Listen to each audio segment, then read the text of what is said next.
Hello दोस्तों, आज की इस वीडियो में हम बात करने वाले हैं भारतीय संविधान के महत्वपूर्ण प्रश्नों के बारे में। दोस्तों, सभी एग्जाम में पॉलिटी से संबंधित 2 से 3 प्रश्न देखने को मिलते हैं। चाहे आप किसी भी एग्जाम की तैयारी करते हो, सभी एग्जाम में 2 से 3 प्रश्न पॉलिटी से आपको देखने को मिल जाते हैं। तो दोस्तों, हमने इस वीडियो में सभी महत्वपूर्ण प्रश्नों को लिया है जो एग्जाम में क्वेश्चन रिपीट होते रहते हैं। तो दोस्तों, आपके आने वाले एग्जाम की दृष्टि से ये वीडियो आपके लिए महत्वपूर्ण होने वाली है। तो हमारा पहला प्रश्न है, भारतीय संविधान के अंतर्गत कितने प्रकार का आपातकाल होता है? तो दोस्तों, भारतीय संविधान के अंतर्गत 3 प्रकार का आपातकाल होता है। एक होता है राष्ट्रीय आपातकाल, एक होता है राष्ट्रपति शासन और एक होता है वित्तीय आपातकाल।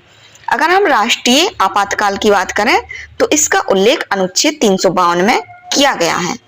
राष्ट्रपति शासन की बात करें तो अनुच्छेद 356 में राष्ट्रपति शासन का उल्लेख किया गया है। वित्तीय आपातकाल का उल्लेख अनुच्छेद 360 में किया गया है। ही आंसर ऑप्शन बी हो जाएगा 3। भारतीय संविधान के अंतर्गत 3 प्रकार का आपातकाल होता है।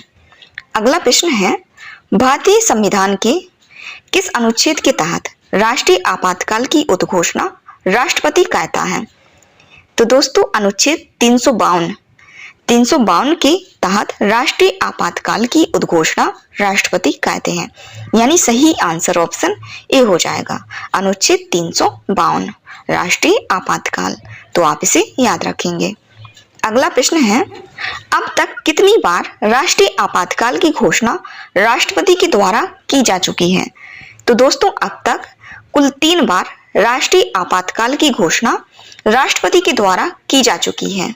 तो सही आंसर हो जाएगा ऑप्शन बी 3 बार राष्ट्रीय आपातकाल की घोषणा राष्ट्रपति के द्वारा की जा चुकी है। अगला प्रश्न है, देश में पहली बार राष्ट्रीय आपातकाल की उद्घोषणा कब की गई थी? तो दोस्तों, प्रश्न में पूछा गया है कि देश में पहली बार राष्ट्रीय आपातकाल की घोषणा कब की गई थी?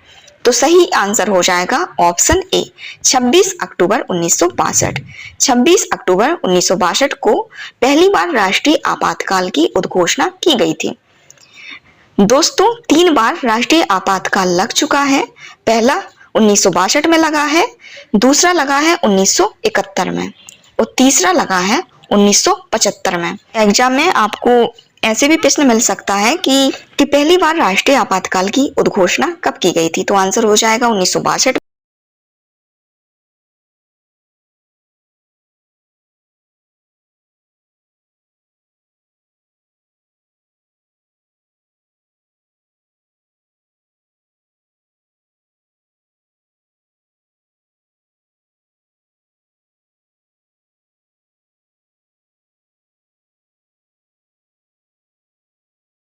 बहुत महत्वपूर्ण प्रश्न है दोस्तों, तो आप इस प्रश्न को अच्छे से याद रखना कि जब पहली बार राष्ट्रीय आपातकाल की उद्घोषणा हुई थी तो उस समय भारत के राष्ट्रपति कौन थे? तो भारत के राष्ट्रपति थे डॉक्टर एस राधाकृष्णन। तो सही आंसर हो जाएगा ऑप्शन बी। अगले प्रश्न की ओर चलते हैं, राष्ट्रीय आपातकाल की अधिकतम अवधि सीमा कितनी है? तो सही आंसर हो जाएगा कि कोई समय सीमा नहीं है। जब आपातकाल लगते हैं, राष्ट्रीय आपातकाल लगता है तो इसकी कोई समय सीमा नहीं होती है। तो सही आंसर हो जाएगा ऑप्शन डी। अगले प्रश्न की ओर चलते हैं। अगला प्रश्न है, संविधान की कौन सी अनुसूची में क्षेत्रीय भाषाओं का उल्लेख है? बहुत महत्वपूर्ण प्रश्न है दोस्तों। तो सही आंसर हो जाएगा 8वीं अनुसूची। 8वीं अनुसूची में क्षेत्रीय भाषाओं का उल्लेख है। ऑप्शन बी राइट आंसर हो जाएगा, 8वीं अनुसूची। दोस्तों, पहले इसमें 8वीं अनुसूची में 14 भाषाएं थी, लेकिन अभी बढ़कर 22 भाषाएं हो गई हैं। तो आप इसे याद रखेंगे कि अब 22 भाषाएं हैं 8वीं अनुसूची में। अगले प्रश्न की ओर चलते हैं। अगला प्रश्न है हमारा, भारत के संविधान की 8वीं अनुसूची में कितनी भाषाएं हैं? तो आप याद रखेंगे कि पहले कितनी थी? पहले थी 14, अब कितनी हो गई है? 22। ये भाषा बढ़कर 22 हो चुकी हैं। तो सही आंसर हो जाएगा ऑप्शन सी 22। अगला प्रश्न है, भारत की राजभाषा कौन सी है? तो दोस्तों इसका आंसर आप सभी को पता होगा कि भारत की राजभाषा हिंदी है। तो सही आंसर ऑप्शन ए हो जाएगा, हिंदी। हिंदी भारत की राजभाषा है। अगला प्रश्न है, भारतीय संविधान में किस अनुच्छेद में राजभाषा संबंधी प्रावधानों का उल्लेख है? तो दोस्तों ये एग्जाम में क्वेश्चन काफी बार रिपीट हो चुका है, तो आप इस प्रश्न को याद रखेंगे कि भारतीय संविधान में राजभाषा संबंधी प्रावधानों का उल्लेख आर्टिकल 343 से 351 तक है। तो ऑप्शन ए राइट आंसर हो जाएगा। 343 से 351 तक राजभाषा संबंधी प्रावधानों का उल्लेख किया गया है, अनुच्छेद 343 से 351 तक। अगला प्रश्न है, सिंधी भाषा को किस संविधान संशोधन के द्वारा संविधान की 8वीं अनुसूची में शामिल किया गया था? तो दोस्तों 21वां संविधान संशोधन हुआ था 1966 में। 1966 में 21वां संविधान संशोधन के द्वारा सिंधी भाषा को संविधान की 8वीं अनुसूची में शामिल किया गया था। और दोस्तों आपसे ये भी क्वेश्चन पूछा जा सकता है कि संविधान में जो 22 भाषाएं हैं उनमें से 15वीं भाषा कौन सी है जिसको 8वीं अनुसूची में शामिल किया गया? तो आपका आंसर हो जाएगा सिंधी भाषा। तो इसका राइट आंसर हो जाएगा 21वां संविधान संशोधन। अगला प्रश्न है, भारतीय संविधान के 8वीं अनुसूची में कौन सी भाषा वर्ष 2003 में जोड़ी गई? तो दोस्तों 21वां संविधान संशोधन हुआ था 1966 में। 1967 में जो 21वां संविधान संशोधन हुआ था उसमें सिंधी भाषा को जोड़ा गया था। फिर इसके बाद हुआ 71वां संविधान संशोधन। 71वां संविधान संशोधन हुआ था 1992 में, जिसमें कोंकणी, मणिपुरी और नेपाली भाषा को रखा गया था। और इसके बाद 52वां संविधान संशोधन हुआ था 2003 में। 2003 में हुआ था 52वां संविधान संशोधन, जिसके द्वारा बोडो, डोंगरी, मैथिली और संथाली भाषा को 8वीं अनुसूची में शामिल किया गया था। तो सही आंसर हो जाएगा ऑप्शन डी, संथाली। संथाली भाषा को 92वें संविधान संशोधन 2003 के द्वारा 8वीं अनुसूची में शामिल किया गया था। दोस्तों सिंधी भाषा को 21वां संविधान संशोधन द्वारा और कोंकणी, मणिपुरी, नेपाली को 71वां संविधान संशोधन के द्वारा संविधान की 8वीं अनुसूची में शामिल किया गया था। तो आप इसे याद रखेंगे, ऐसे क्वेश्चन एग्जाम में पूछे जाते हैं। ये क्वेश्चन काफी बार रिपीट हो चुका है, तो मोस्ट इंपोर्टेंट क्वेश्चन है। इसके बाद अगला प्रश्न है, भारत में कार्यपालिका का अध्यक्ष कौन होता है? पूछा गया है कि कार्यपालिका का अध्यक्ष कौन होता है? तो आपका राइट आंसर हो जाएगा राष्ट्रपति। राष्ट्रपति भारत में कार्यपालिका का अध्यक्ष होता है।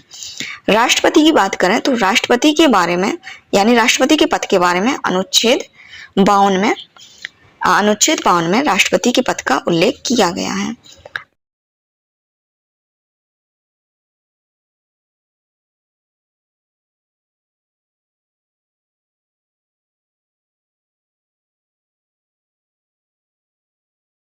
आर्टिकल 53 में संघ की कार्यपालिका शक्ति का उल्लेख किया गया है।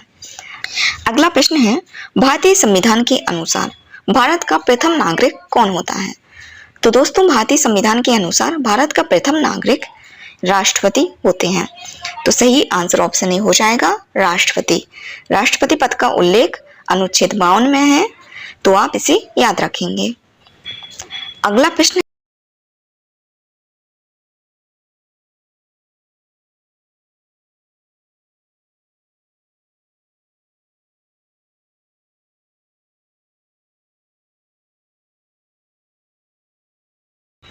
अगला प्रश्न है, राष्ट्रपति को किसके द्वारा हटाया जा सकता है?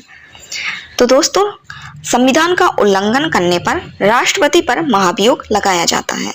तो महाभियोग के द्वारा राष्ट्रपति को हटाया जा सकता है और ये महाभियोग की जो प्रक्रिया है उसका उल्लेख अनुच्छेद 61 में किया गया है। तो आप इसे याद रखेंगे कि राष्ट्रपति पर महाभियोग चलाने का उल्लेख अनुच्छेद 61 में किया गया है। तो आप इसे याद रखेंगे। अगला प्रश्न है, राष्ट्रपति पर महाभियोग की प्रक्रिया किस देश के संविधान से ली गई है? तो दोस्तों राष्ट्रपति पर महाभियोग लगाने की जो प्रक्रिया है वो संविधान में अमेरिका के संविधान से लिया गया है। तो सही आंसर हो जाएगा ऑप्शन ए, अमेरिका। अमेरिका देश से राष्ट्रपति पर महाभियोग लगाने की प्रक्रिया ली गई है। अगला क्वेश्चन है, राष्ट्रपति को गोपनीयता और पद की शपथ कौन दिलाता है? तो दोस्तों, राष्ट्रपति को गोपनीयता और पद की शपथ भारत का मुख्य न्यायाधीश दिलाता है, यानी सही आंसर ऑप्शन ए हो जाएगा। भारत के मुख्य न्यायाधीश राष्ट्रपति को गोपनीयता और पद की शपथ दिलाते हैं। राष्ट्रपति का जो पद और शपथ प्रतिज्ञान है वो उसका उल्लेख अनुच्छेद 60 में किया गया है। तो आप इसे भी याद रखेंगे कि राष्ट्रपति के लिए शपथ प्रतिज्ञान किस अनुच्छेद में है, तो आप इसे याद रखेंगे कि अनुच्छेद 60 में। इसके बाद अगला प्रश्न है, भारत के चौथे राष्ट्रपति कौन थे? तो दोस्तों, प्रश्न में पूछा गया है कि भारत के चौथे राष्ट्रपति कौन थे। तो पहले राष्ट्रपति तो सबको याद होगा कि पहले राष्ट्रपति डॉक्टर राजेंद्र प्रसाद थे। डॉक्टर राजेंद्र प्रसाद भारत के प्रथम राष्ट्रपति थे। इसके बाद दूसरे नंबर के राष्ट्रपति थे डॉक्टर राधाकृष्णन सर्वपल्ली। तीसरे राष्ट्रपति थे भारत के जाकिर हुसैन। चौथे राष्ट्रपति थे बीबी गिरी। तो बीबी गिरी भारत के चौथे नंबर के राष्ट्रपति थे, यानी ऑप्शन ए राइट आंसर हो जाएगा। अगला प्रश्न है, भारत का राष्ट्रपति चुने जाने वाले प्रथम गैर कांग्रेसी उम्मीदवार कौन थे? तो दोस्तों, मोस्ट इंपोर्टेंट क्वेश्चन है, तो आप इसे याद रखिएगा कि भारत का राष्ट्रपति चुने जाने वाले प्रथम गैर कांग्रेसी उम्मीदवार बीबी गिरी थे। तो सही आंसर ऑप्शन ए हो जाएगा।